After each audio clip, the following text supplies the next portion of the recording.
जब से यूजीसी यानी कि यूनिवर्सिटी ग्रांट कमीशन से जुड़ा मामला देश में चर्चा का विषय बना है, तब से ही सोशल मीडिया पर जिस तरह की प्रतिक्रियाएं देखने को मिल रही हैं, उसने बहस को शिक्षा से हटा करके सीधे आस्था, जाति और राजनीति तक पहुंचा दिया है। कई विरोध प्रदर्शन हो रहे हैं, कई बयानबाजियां हैं और कहीं ऐसे वीडियो वायरल किए जा रहे हैं जिनका मकसद बहस कम और माहौल को गर्म करना ज्यादा है। अब सवाल यह है कि आखिर देश में हो क्या रहा है? क्या हर मुद्दे को सीधे धर्म और जाति से जोड़ दिया जाता है? और सबसे बड़ी बात तो यह है कि क्या किसी भी धार्मिक आस्था को राजनीतिक प्रतिक्रिया का हिस्सा बनाना सही है? नमस्कार, आप देख रहे हैं क्लियर कट और मैं हूं आपके साथ गरिमा। आपका बहुत बहुत स्वागत है बक्कई चौक में।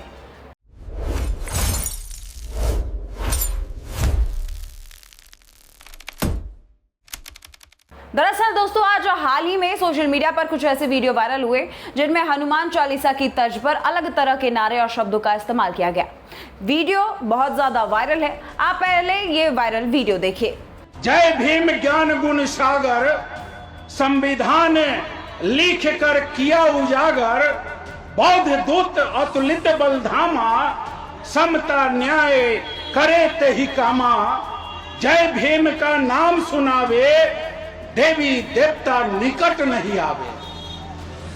सुना दोस्तों, इसमें कैसे कहा जा रहा है कि जय भीम ज्ञान गुण सागर। यहां पर हनुमान जी का नाम हटा करके भीम का यानी कि अंबेडकर जी का नाम जोड़ा जा रहा है। दोस्तों, आपको नहीं लगता कि शिक्षा के मुद्दे में आस्था को बीच में लाना गलत हो गया? देखिए, यहां करोड़ों लोग भगवान हनुमान को शक्ति, ज्ञान और भक्ति का प्रतीक मानते हैं। जय हनुमान ज्ञान गुण सागर सिर्फ एक पंक्तियां नहीं है, करोड़ों लोगों की श्रद्धा से जुड़ा हुआ भाव है। ऐसे में जब किसी धार्मिक रचना की तर्ज पर राजनीतिक या फिर जातिगत संदेश देने की कोशिश होती है तो स्वाभाविक है कि लोगों की भावनाएं प्रभावित होंगी।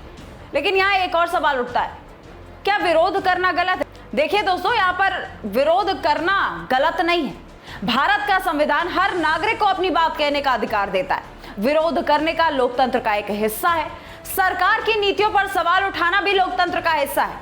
यूजीसी के नए नियमावली को लेकर के जिस तरह से विरोध और समर्थन दोनों देखने को मिला, वो दोनों ही चीजें अपनी अपनी जगह पर सही हैं।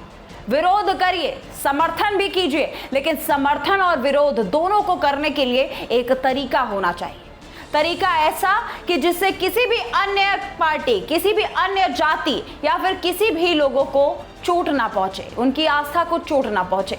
आज बताइए, जय हनुमान ज्ञान गुण सागर की जगह जय भीम ज्ञान गुण सागर कह देना, ये कहां का मजाक उठा रहे हैं? आज देश में सबसे बड़ी समस्या यही हो गई है कि हर राजनीतिक बहस को भावनात्मक मोड़ दे दिया जाता है, कभी जाति के नाम पर, कभी धर्म के नाम पर और कभी देवी देवताओं के नाम पर। सोचिए, यूजीसी का मामला आखिर था क्या? यह शिक्षा व्यवस्था, विश्वविद्यालयों और नियुक्तियों से जुड़ा एक विषय था। इस पर चर्चा होनी चाहिए थी कि नए नियम छात्रों के हित में है या फिर नहीं। क्या इससे शिक्षा व्यवस्था मजबूत होगी या फिर कमजोर? लेकिन अंत में इसमें हुआ क्या?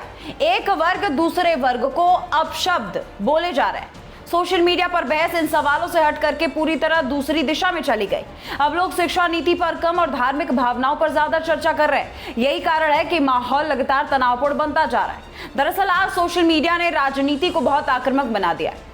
हर संगठन चाहता है कि उसका वीडियो वायरल हो जाए, उसका बयान ट्रेंड करने लगे, उसके समर्थक ज्यादा दिखे और इसी होड़ में कई बार ऐसी बातें कह दी जाती है जो समाज में टकराव पैदा करती है। लेकिन हमें यह नहीं भूलना चाहिए कि भारत की ताकत उसकी विविधता है, टकराव नहीं। यहाँ संविधान भी है और आस्था भी। दोस्तों, आप मुझे बताइए कि क्या धर्म और संविधान दोनों एक बराबर है? आखिर धर्म और संविधान हमें बोलने की आजादी देता है, लेकिन किसी की भावनाओं को ठेस पहुंचाने की छूट नहीं। ठीक उसी तरह आस्था का सम्मान होना चाहिए, लेकिन उसके नाम पर दूसरे समुदायों या फिर वर्गों को नीचा दिखाना भी गलत है।